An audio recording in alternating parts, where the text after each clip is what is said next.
All right, welcome back to the channel. I know it's almost been 2 weeks, and I apologize greatly, but I have been under the weather again, and just trying to recover and get sickness well behind me. So, regardless, today we have a land battle, and boy, have I got one of a treat.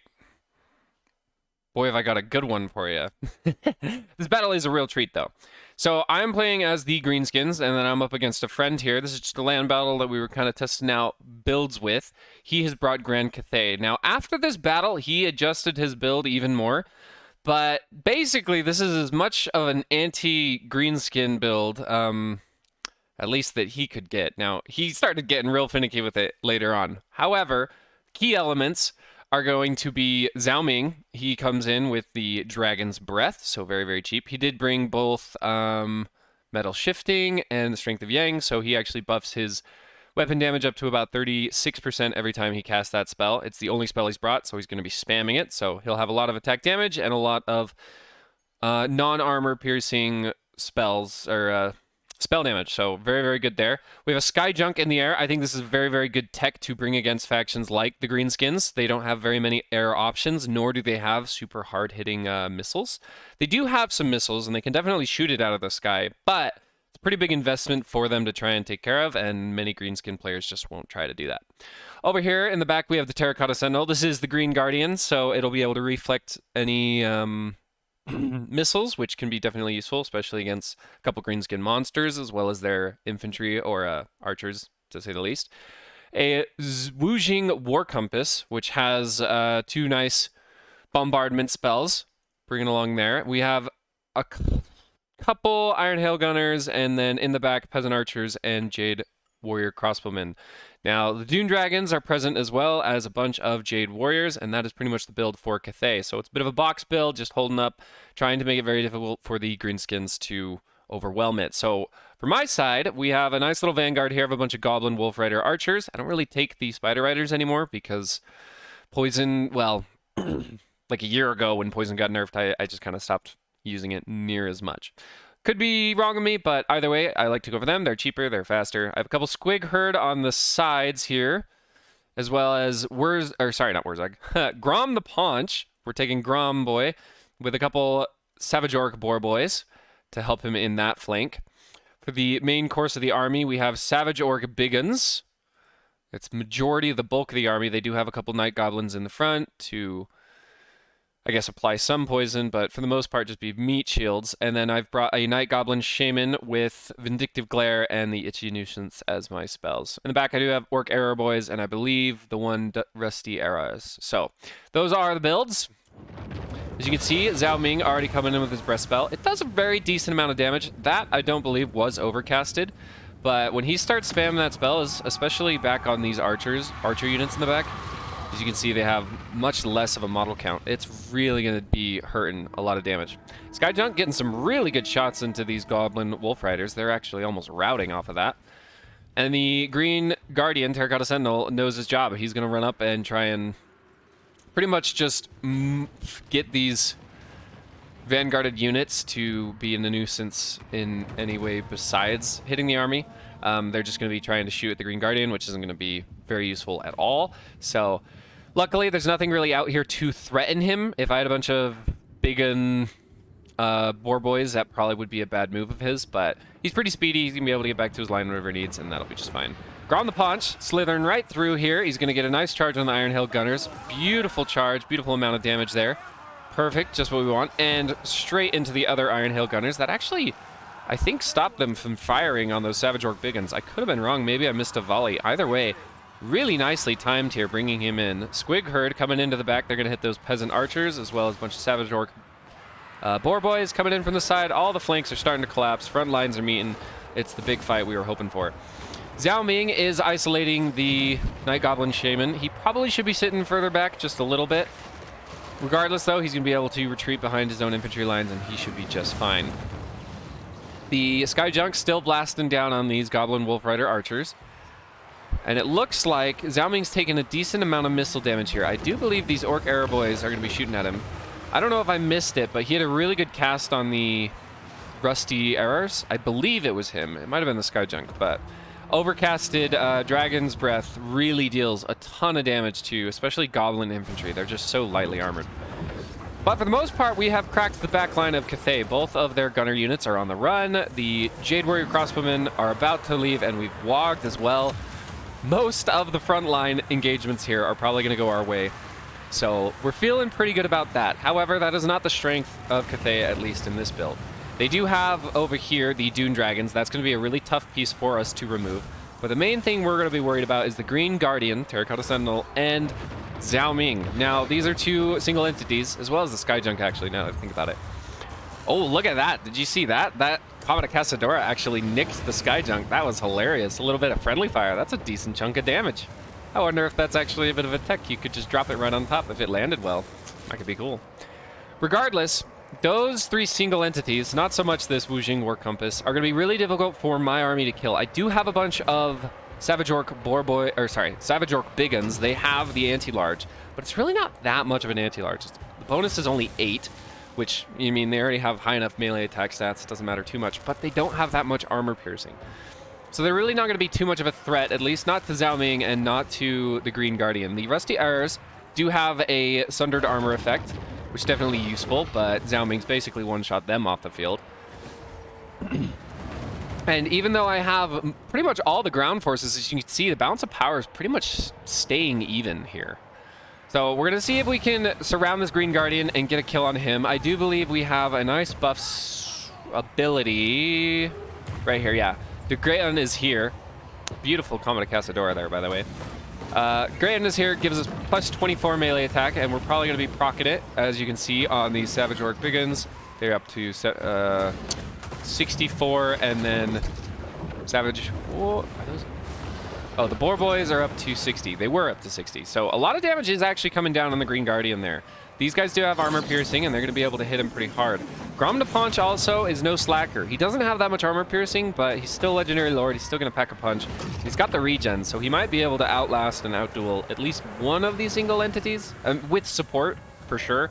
I don't know that he could do that, actually, in a 1v1, but the other advantage we have here is the Vindictive Glare. So those magic missiles, we can keep poking stuff down. I do believe the missile resist on this Green Guardian's actually going to help it out a bit there, so I might be wasting some casts as time goes on. Regardless, though, the balance of power is starting to swing in our favor. We're pretty much routing off the rest of these random units that are straggling behind for Cathay. Everything is on the run except for these Dune Dragons and the Terracotta Sentinel. Now, I highly recommend when you bring stuff like a Sky Junk, this thing cannot land. So if, for example, your whole army were to rout, it would slowly lose leadership. A little bit of foreshadowing there, potentially. Something like the Green Guardian, though, is unbreakable and really difficult to remove. So when you take, it's a lot of investment, but when you take something like a Sky Junk, making sure you have something like a Terracotta Sentinel or maybe just a really decent front line that can actually hold much longer than this one did is going to be super duper beneficial, because you can keep some ground units on the ground in order to keep the Sky Junk in the air. Zhao Ming over here causing plenty of havoc. He was able to rout pretty much all of the archers I had in the back over here. Looks like he might be going to finish off that one arrow boy. But for the most part, he's gotten, let's see his value, pretty good value. Hasn't quite yet paid for himself, but it's still going to be very hard to remove him. He still has 3,000 HP, and that passive of his, the Hardened Scale, gives him 40% damage resistance when he drops below that 25% HP. So it's only for 30 seconds, but it definitely makes him very, very quite difficult to remove in that instance. So we've got a couple more units of our own coming back, but they're all still just hurting so much. This Sky Junk, 257 kills, over 1,600 value, just obliterating my infantry units. And pretty soon here, I'm not going to have too much killing power left on the field. My sorcerer there, the Night Goblin Shaman, just gets punted by the Green Guardian there. We're going to be casting, oh, was it the Itchy Nuisance? You know, in hindsight, that really doesn't do much. At least not to this one single entity. 50 more melee attack, or 54 melee attack, he's still going to be hitting stuff plenty, and then his weapon strength is pretty high regardless, so not too great there. I think maybe just spamming Vindictive Glares on him would have been better, but I do think we're about to get rid of this Green Guardian, which is super duper good for us because there are no other units on the ground. It's just Zhao Ming in the air and the Sky Junk. So If we can get rid of that Green Guardian thing, or things can start getting really, really good for us. Balance of Power is heavily swinging in our favor, and it looks like a pretty easy win at the moment. Beautiful Dragon's Breath there coming down, dealing not too much damage, but definitely teasing him there. Vindictive Glare did a decent amount. Green Guardian still has over 1,000 HP, but that's about to change very quickly. Him and Zhao Ming are in the fray, though. We might get some terror routes going down. And Grom the Paunch just took a huge amount of damage there. He's starting to get out-dueled by the two of them. His healing cap's starting to come up, and look at the damage he's taking. He's about to rout off. Oh my gosh, that was 3 hits in a row. Plenty of damage coming down. He's starting to waver. I'm surprised he hasn't routed, but it is the immune to psychology, actually. He's got that language of the boys. Nothing here is going to rout, at least not from terror. However, leadership is waiting. So much damage, and he's basically out of the fight. He has only 600 HP. I can't believe he hasn't routed yet. He's hanging on for dear life. We're going to start moving him away. Vindictive Glare does kill the Green Guardian. He is finally off. Now, Zhao Ming is in melee, so it's not going to matter too much. And boom. Grom the Paunch is now routed. So Balance of Power is going to start swinging back to Cathay, because we really have nothing to hold Zhao Ming in place or kill him. As you can see, it's scraps. It's scraps of an army left. We were so far in the lead, but now the highest HP unit here is this Goblin Wolf Rider, who's just going to get absolutely wrecked and slapped by anything. Luckily for us, the Sky Junk is out of ammo, at least its main ammunition. I think this is something that maybe need to be changed in the future. As you can see, the Crane Gunners on its side are still shooting, and they're going to be able to get value and still deal a lot of damage. Beautiful volleys coming in from the Orc Arrow boys. But they were stacked up, and a nice cast from Zhao Ming routes both of them. Everything is routing. Look at this Balance of Power. It's starting to swing back toward us. It is insane, or at least back toward us losing. So Greenskins are on the run, but Grom comes back. 600 HP. He is regened up a bit. He is back in it to win it. He's going to hide in the forest here. Just a couple more units. As you can see, these are both flying units. Zhao Ming either needs to transform back to his human self or get into melee combat with something, and fast. Now, I don't think he wants to transform into his human self. Grom the Paunch does have the anti-infantry aspect there. What is it? About 30? Yeah, so he's going to hit really hard if he transforms into his human form, and it's not armor piercing, but Zhao Ming in his human form is not nearly as heavily armored as he is as a dragon. So, for the most part, it looks like we're stalling a little bit for time here. Sky Junk is still shooting. Plenty of leadership on this thing. 75 leadership. And as you can see, the debuff is ticking down very slowly.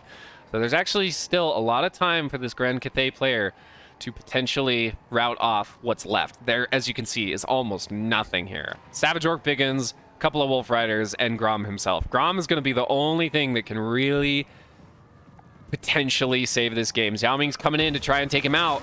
Big damage going on to Grom. He took out about half his HP bar there. But Zhao Ming's getting surrounded. We've got enough Goblin Wolf Riders and those Savage Orc Biggins. No hits connect. Oh my gosh, and Zhao Ming's about to rout. Breath Spell comes down, but he has routed, and he's sticking to the ground. Those Wolf Riders are fast enough that they can stay on him, which is huge. It's starting to push our Balance of Power back into the Greenskins. Terror routes go down on the Goblin Wolf Riders. I believe they might just go right off the map. They're close enough. Yep, that terror routes everything. Zhao Ming shatters, and it's just Grom and just the fetching Sky Junk. He's at 750, 760 HP. He's regenning. He cannot get to the Sky Junk. The Sky Junk cannot get to him. All that the Sky Junk can do is hit him. As you can see, he went under 700 there. He's wavering. He's at 600. He's getting pelted. He's wavering. He's wavering. And the Sky Junk's trying to rotate and get as much shots off as possible. Grom is having some happy feet here. He's going back and forth, and he's stabilizing here. Let's see. The leadership's up to 17 to 12. 1 or 2 more shots, and he is off the field, and Cathay can take this. As you can see, there's still plenty of leadership for this Sky Lantern, and its range is just ludicrous. It is still shooting at him from this far away. Luckily, not too many shots have hit just yet. Grom's stabilizing back up to 700 HP. He's getting his leadership back. Miss and a miss, and if we speed this up, I think he got nicked right there. Oh, nicked again, down to 600. But his leadership stabilizes, and he is able to take the win. Such a close battle. If even like 1 or 2 more attacks had connected from the Sky Junk or Zhao Ming on Grom the Paunch, that would have been a Cathay victory, and that would have been insane. Regardless, you can see how potent this Sky Junk is against the Greenskins. It's got so much potential to kill those infantry units. None of it's armor piercing, at least not for the majority, but it deals so much damage regardless. All right, let's check those damage values here. As you can see, we're going to look at Cathay first because pretty much just the single entities did absolute work. Zhao Ming with 3,300 damage value. Insane. I've never seen him carry quite that hard before. But beautiful damage there on that. The Green Guardian, about 1,800 value, also very good. That, oh my gosh, I'm blinking out. Sky Junk, goodness. Well over 2k value, very, very nice. 300 kills plus, beautiful. The Dune Dragons pretty much paid for themselves as well. But for the most part, that was the teeth in the Cathay army. All the rest of this did not do nearly as well. Those MVPs nearly carried the game, so close. Grom the Paunch with 1,600 value. The rest of this, nothing too impressive. Wow, that was actually really good on those Savage Orc big guns right there. Nothing too crazy impressive. The Savage Orc boys seem to be about paying for themselves.